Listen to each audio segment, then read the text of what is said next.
নমস্কার আমার প্রিয় শ্রোতারা, আমি রাজপ্রতাপ বসু। আপনারা শুনছেন বা দেখছেন রাজপ্রতাপের ঠেক।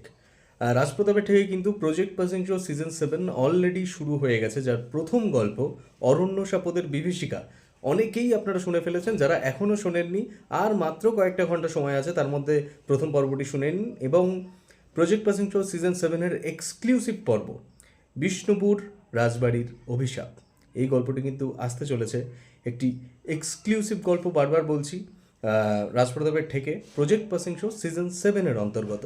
এই গল্পটি কিন্তু মিস করলে চলবে না। আমরা চেষ্টা করছি খুব শীঘ্রই আপনাদের মধ্যে গল্পটিকে তুলে ধরার জন্যে।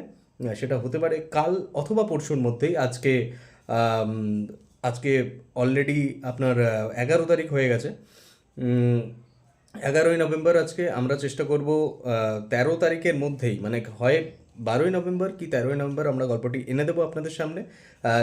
যেদিনই আনি না কেন সেদিন সকালবেলা, অর্থাৎ কালকে যদি আনি কাল সকালবেলা কমিউনিটি পোস্টের মাধ্যমে জানিয়ে দেবো, অথবা যদি না আনি তবে পরশু দিন সকালবেলা কমিউনিটি পোস্টের মাধ্যমে আপনাদের জানিয়ে দেবো যে গল্পটা কখন আসছে। তাই আর বেশি সময় নেই হাতে। প্রথম পর্বটি যারা যারা শোনেননি তারা অতি দ্রুত শুনে ফেলুন। রাজপ্রতাপের ঠেকে শুরু হয়ে গেছে প্রজেক্ট প্যাসেঞ্জার সিজন 7 এবং আসতে চলেছে তার এক্সক্লুসিভ পর্ব। আশা করি সবাই খুব ভালো আছেন এবং প্রজেক্ট প্যাসেঞ্জার সিজন 7 এনজয় করছেন। সঙ্গে থাকবেন আমাদের। ধন্যবাদ।